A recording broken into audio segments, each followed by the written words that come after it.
사도행전 17장 10절부터 15절까지 말씀 교독하겠습니다. 밤에 형제들이 곧 바울과 실라를 베레아로 보내니 그들이 이르러 유대인의 회당에 들어가니라.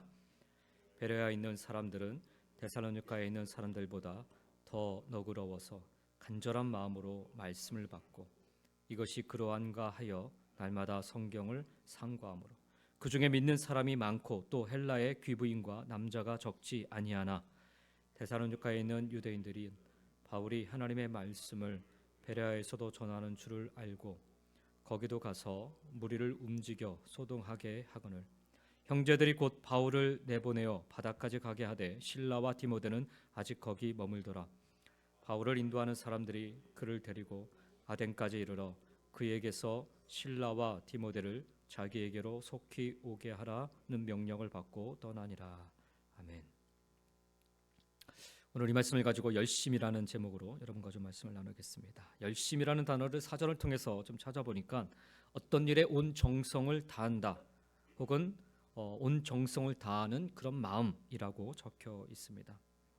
사람이 어떠한 일이든 열심일 때 그래서 그럴 때 싫어하는 사람들이 없는 것 같습니다. 다들 좋아합니다.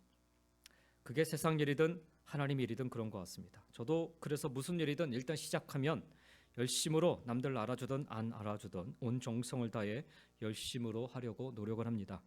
물론 제 딴에는 열심으로 한다는데 다른 사람에게 오히려 민폐가 되는 경우도 종종 있습니다. 그래서 사실 조심스럽기는 하지만 그래도 일단은 최선을 다해 열심으로 해보려고 합니다. 열심의 마음이 있으니 말에도 그 열심이 담기는 것 같습니다. 그래서 사실 별말 안 하는 것 같은데도 때론 정말 일상적인 대화임에도 불구하고 믿고 따라주는 경우들이 많습니다. 시간이 지나 제 나름대로 터득한 진리는 적어도 솔직하고 또 진실된 열심은 주변에 크고 작은 영향력을 이룬다라는 사실. 그래서 저는 오늘도 진실된 열심을 위해 조금 더 움직여보자 그렇게 생각하며 살아보려고 합니다. 오늘 본문 속에는 이 서로 다른 관점에서의 열심들이 기록이 되어 있습니다. 이 각각의 열심은 오늘 우리의 삶 속에 그대로 재현되고 있다라고 말할 수 있을 것 같습니다. 어떤 열심 속에 살아야 하는지, 내가 지금 경험하는 열심은 어떤 일을 이루고 있는지 말씀을 통해 한번 찬찬히 돌아보는 시간이 되셨으면 합니다. 첫 번째로 오늘 우리는 바울과 그의 일행의 열심을 보게 됩니다. 지난 시간 우리는 바울을 시기하였던 데살로니가의 유대인들이 바울 일행을 붙잡아 끌어내기 위해 아고라 즉 시장 족복들을 동원하여서 바울 일행이 머물렀던 야손의 집을 덮었던 사실을 확인할 수 있었습니다. 다행히 바울 일행은 그 집에 없었고 성난 유대인들은 바울 일행 대신에 집주인이었던 야손과 또 그 함께 있던 믿음의 형제들 몇을 붙잡아서 통치자 앞으로 끌고 가 거짓 모함으로 고발을 하였습니다.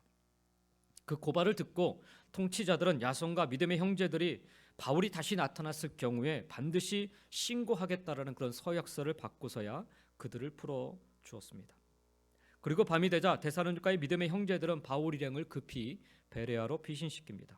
날이 새면 바울 일행에게 무슨 일을 저지를지 모르기 때문입니다. 10절 말씀에 그러죠. 밤에 형제들이 곧 바울과 실라를 베레아로 보내니 그들이 이르러 유대인의 회당에 들어가니라 라고 말씀합니다.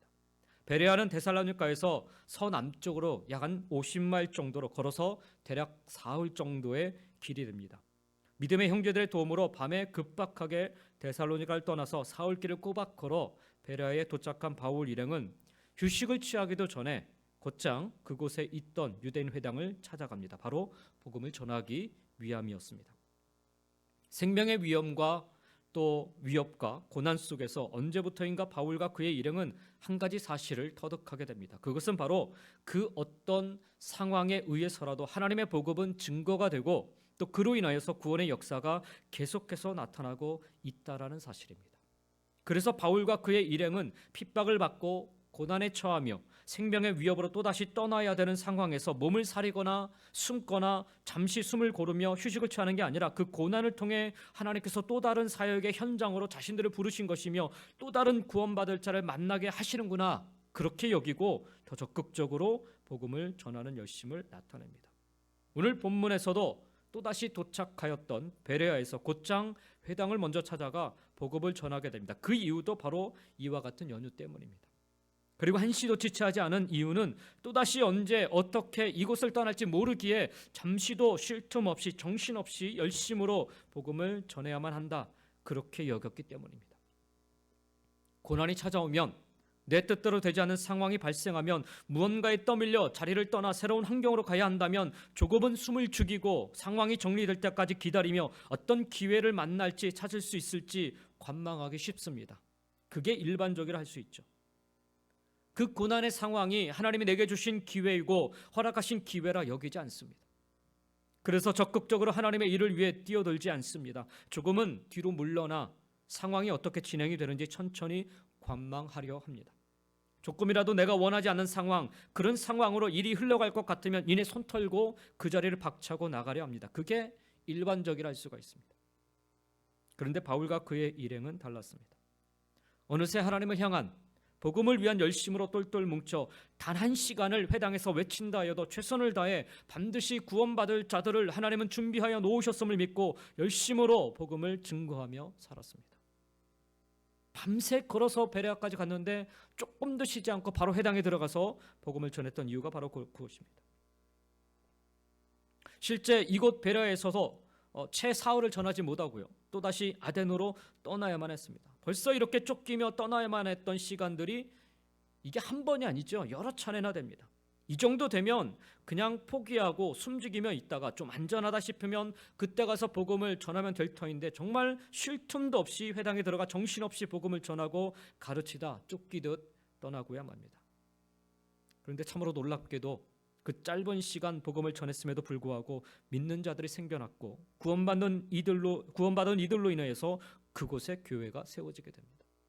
이 같은 상황을 계속해서 경험한 바울과 그의 일행은 그래서 열심을 내지 않을 수 없게 된 것입니다. 머무는 이곳에서 주어진 시간이 얼마일지 모르게 피곤한 몸을 추스를 틈도 없이 바로 현장으로 들어가 복음 전하는 삶을 놓지 않고 살았던 것입니다. 매 순간 부족하지만 최선을 다하는 나의 열심 속에 잠시 잠깐 만나는 사람조차도 하나님은 나를 통해 구원의 역사를 이루신다라는 이 놀라운 사실을 오늘 말씀을 통해 우리도 깨달으면서 오늘 우리도 그래서 열심을 내며 살아갈 수 있었으면 합니다. 힘들고 어려운 상황 때문에 지금의 이 자리에서 밀려난다 하여도, 고난을 피해 어쩔 수 없이 움직이며 살아간다 하여도 세상 끝으로 떠밀리는 삶이라 여기지 마시고 하나님이 예비하시고 하나님이 준비하신 또 다른 기회의 시간, 기회의 땅이라 믿으시며 그 자리에서 신앙 안에서 최선을 다하며 믿음으로 열심을 다해 살아가시는 저와 여러분 모두가 다 되시기를 예수님의 이름으로 간절히 축원드립니다. 또 하나의 부류의 사람들이 오늘 여기 말씀에 나오는데 바로 베레아 사람들의 열심을 우리는 보게 됩니다. 11절 12절에 그러죠. 베레아에 있는 사람들은 데살로니가에 있는 사람들보다 더 너그러워서 간절한 마음으로 말씀을 받고 이것이 그러한가 하여 날마다 성경을 상고함으로 그 중에 믿는 사람이 많고 또 헬라의 귀부인과 남자가 적지 아니하나라고 말씀합니다. 바울이 만난 베레아 사람들은 바울이 전하는 복음을 건성으로 듣지 않았습니다. 그들은 복음의 말씀을 간절한 마음으로 받았습니다. 여기 너그럽다라는 말은요, 이렇게 그 매몰차게 거절하다 그런 것과는 반대되는 그런 삶의 모습인 것입니다. 그래서 그들이 아주 그 환영하는 마음으로 기쁘게 받는 그런 모습을 너그러워서라고 표현하고 있습니다. 그리고 또 하나의 마음을 표현하고 있죠. 간절한 마음으로 그들이 받았다. 간절한 마음으로 받았다라는 말은 진리에 대하여 자발적 열심을 가지고 있었다라는 말입니다. 또한 그들은 바울이 전하는 복음의 말씀을 간절한 마음으로 받는 것으로 그치지 않았습니다. 그들은 이것이 그러한가 하여 날마다 성경을 상고하였다라고 말씀하고 있습니다. 바울의 설교를 듣고 그의 설교 내용이 과연 성경 내용에 부합하는지 혹은 어긋나는 것은 아닌지 자신들이 직접 확인하기 위해 날마다 성경을 상고한 것이다라고 말씀합니다. 상고하다라는 말은 상세하게 고찰하다라는 의미예요. 무엇을 상세하고도 깊이 생각하고 연구하는 행동을 묘사하는 단어가 바로 이 상고하다라는 단어입니다. 그들이 상고한 성경은 당시에는 신약 성경이 쓰여지기 전이었으므로 물론 구약 성경이었습니다. 그들은 바울이 전하는 예수, 즉 다시 말하면 인간의 죄값을 대신 치르기에 반드시 죽어야만 했고, 또한 인간을 영원히 살리려 죽은 자 가운데서 반드시 다시 살아나야만 했다라는 이 나사렛 예수가 과연 구약 성경이 예언한 메시아인지 확인하기 위하여 날마다 성경을 상고했다라는 거예요.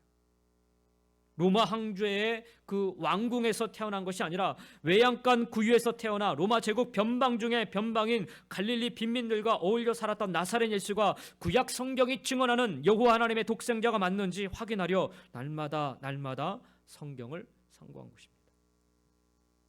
우리말 상고하다로 번역된 헬라어 동사는 아나크리노라는 단어인데요, 이 아나크리노라는 단어는 탐색하다, 심사하다, 신문하다, 조사하다라는 그런 뜻을 담고 있습니다. 그 어떤 단어든 깊은 생각이 수반되지 않고서는 현실화될 수 없는 그런 단어들입니다.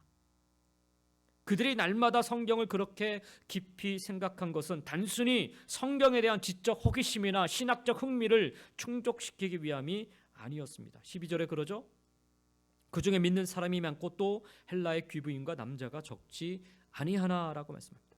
그들이 성경을 날마다 깊이 생각한 것은 구약 성경이 전하는 하나님의 말씀을 구약 성경의 바탕 위에서 바울이 전하는 예수 그리스도의 복음을 믿기 위함이었습니다. 하나님의 말씀을 쫓아 예수 그리스도의 복음을 쫓아 살기 위함이었던 것입니다. 바로 그들의 열심이 믿음의 장성한 분량으로 자라게 된 것입니다. 그래서 그들은 단지 성경을 상고하고 지식적으로 아는 것에서 그친 것이 아니라 그 믿음을 자신들의 삶 속에 그대로 적용하며 살아가게 됩니다. 베레아에서도 또다시 바울과 그의 일행을 모함하고 고소하려는 무리들이 생겨나자 이들은 바로 바울과 그의 일행을 데리고 급히 떠나서 아덴으로 가는 배에 오르게 됩니다. 급히 바울과 그의 일행을 피신시키는 것으로 만족한 게 아니라 끝까지 바울의 안전을 확인코자 베레아의 믿음의 사람들은요, 바울과 동행하여 아덴까지 함께 갑니다.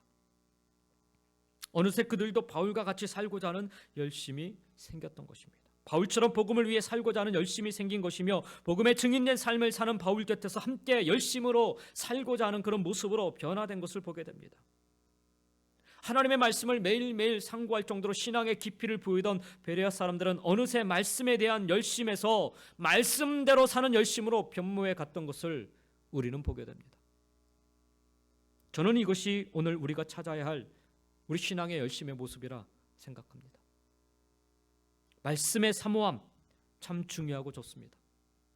그러나 말씀의 간절한 사모함은 반드시 말씀대로 살려는 신앙의 열심으로 나타날 수 있어야 합니다. 베레아 사람들의 열심은 어느새 거기에까지 다다르고 있었어요. 우리의 신앙의 열심 또한 성경을 잘 아는 지식에 머무르지 마시고 말씀대로 순종하며 사는 열심에까지 다다르기를 예수님의 이름으로 간절히 축원드립니다. 한 가지 안타까운 베레아 사람들의 또 다른 열심이 여기 성경에 적혀 있어요. 그것은 동일한 바울의 설교를 들었음에도 불구하고 어떤 이들은 하나님의 말씀을 매일매일 상고하며 신앙의 열심의 자리로 나아간 사람들이 있었던 반면에 또 어떤 이들은 바울을 어떻게든 처단하려는 열심으로 가득 차 있었습니다. 13절에 그러죠. 데살로니가에 있는 유대인들은 바울이 하나님의 말씀을 베레아에서도 전하는 줄을 알고 거기도 가서 무리를 움직여 소동하게 하거늘이라고 말씀합니다. 바울이 베레아에 나타나 예수 그리스도의 복음을 전한다는 소식이 데살로니가의 유대인들에게 전달되었습니다. 아까 말씀드렸듯이 베레아는요, 데살로니가의 옆집이나 옆 동네가 아니에요. 데살로니가에서 적어도 50마일이나 떨어진 걸어서 사흘길 꼬박 걸어가야 하는 그런 거리에 있는 도시입니다. 그 옛날 전화가 있었겠어요? 인터넷을 통해 실시간으로 정보를 접할 수 있었던 것도 아니지 않습니까? 그럼에도 사흘길이나 떨어져 있는 데살로니가의 유대인들이 바울이 베레아에 나타났다는 것을 어떻게 알았겠습니까?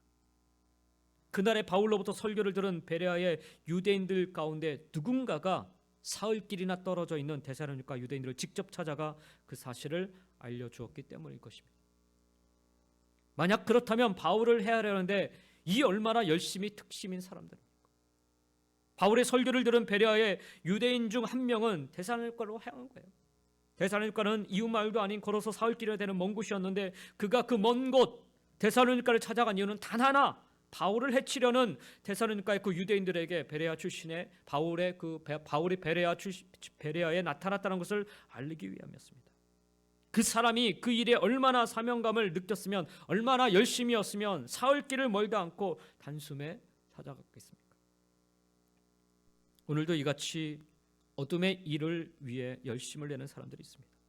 다른 사람 누군가를 잡아 끌어내리려는 악한 열심, 자신들의 유익을 채우기 위해 다른 누군가를 짓밟기를 서슴지 않으려는 악한 열심, 잘못된 열심은 결국엔 하나님의 심판을 받을 수밖에 없습니다. 나의 열심이 또 다른 베레아 사람과 같은 잘못된 열심이 그렇게 되지 않기를 바랍니다. 그러기 위해서는 우리 모두는 성령의 조명하심을 받아야 됩니다. 어둠의 일을 밝히 드러내시는 성령의 비춰주심에 민감하게 반응할 수 있어야 합니다. 하나님의 말씀을 나의 주관적 판단이 아닌 성령의 조명하심으로 말미암은 판단에 내어드리고 그리하여 순종할 수 있기를 원합니다. 베레아 사람들의 열심의 두 가지 양상을 우리는 살펴보았습니다. 끝으로 우리는 이 모든 사건 속에서 하나님이 친히 일하시는 하나님의 열심을 또한 발견하게 됩니다. 데살로니가에서부터 또다시 바울과 그의 일행을 헤아려 찾아온 이들로부터 보호하기 위해서 베레아의 믿음의 사람들이 급히 움직이기 시작합니다. 14절과 15절에 그러죠. 형제들이 곧 바울을 내보내어 바다까지 가게 하되 실라와 디모데는 아직 거기 머물더라.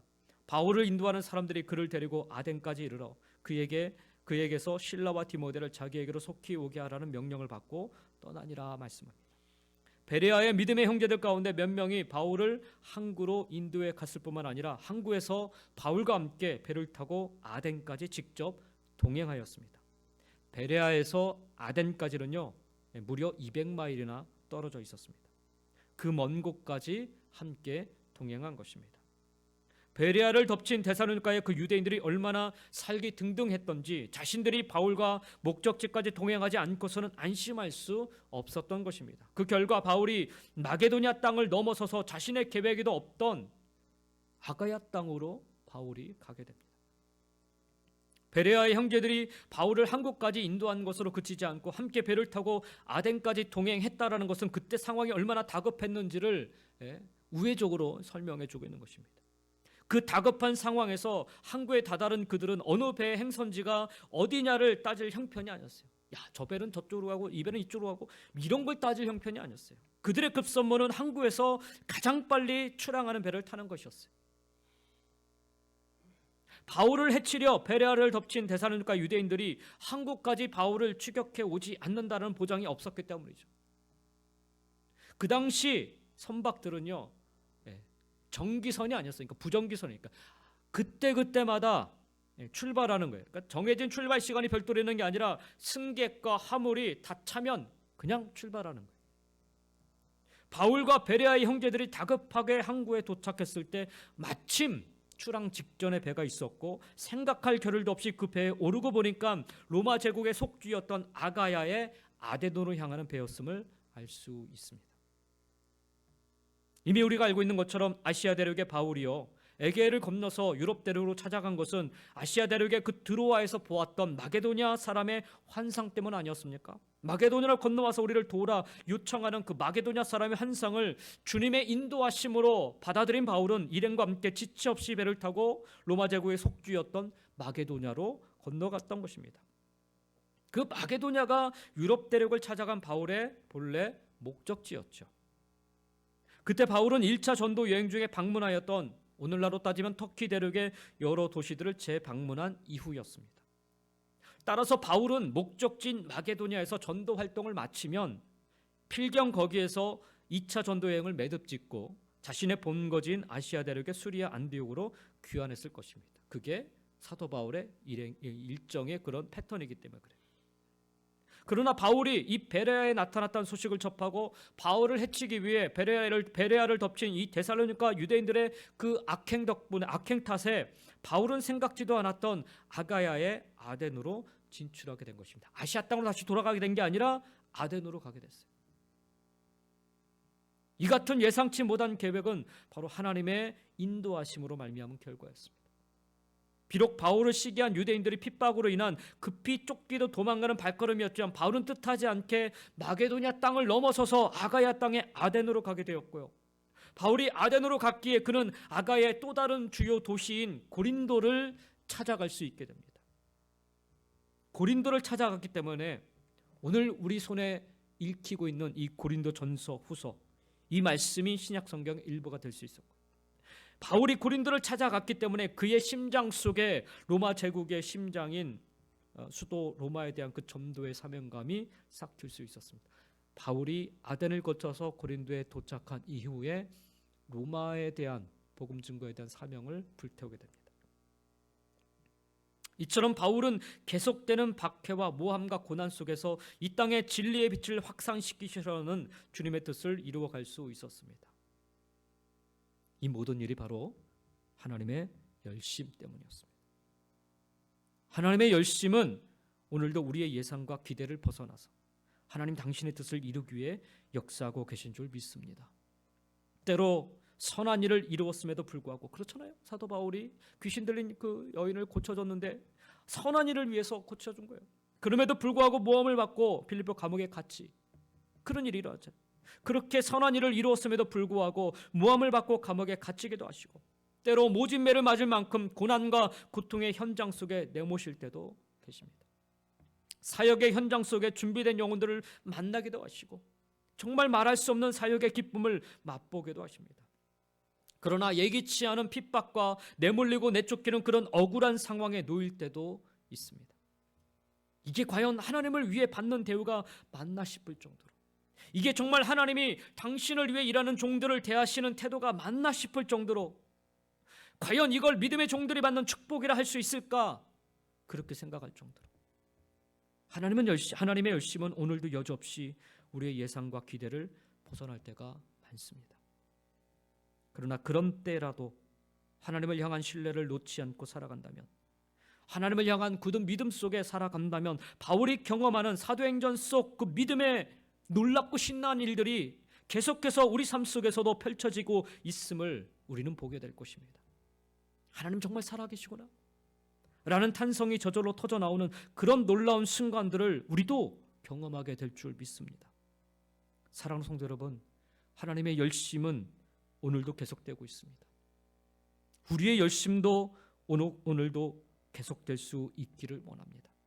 그렇게 하나님의 열심 속에 우리의 열심이 마주치는 순간, 복음의 역사, 생명의 역사는 그저 과거의 사도행전 역사 속 이야기가 아니라 우리 삶의 생생한 살아있는 현장 이야기로 펼쳐지게 될 줄 믿습니다. 하나님의 열심 속 우리의 열심이 오늘 우리의 삶 속에 풍성히 열매 맺어 갈 수 있기를 예수님의 이름으로 간절히 축원드립니다. 기도하겠습니다.